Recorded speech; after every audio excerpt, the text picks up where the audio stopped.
नमः शिवाय। ओम नमः शिवाय। ओम नमः शिवाय। ओम नमः शिवाय। बस कुछ पल के लिए ऐसे ही शांत बैठे रहिए, आंखें बंद ही रखिए।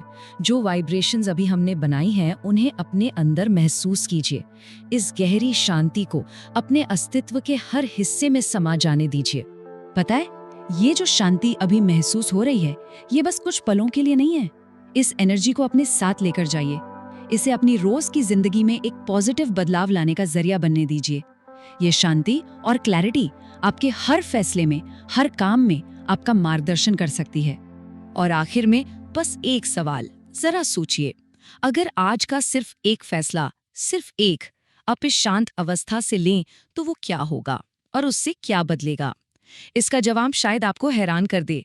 शुभ महाशिवरात्रि।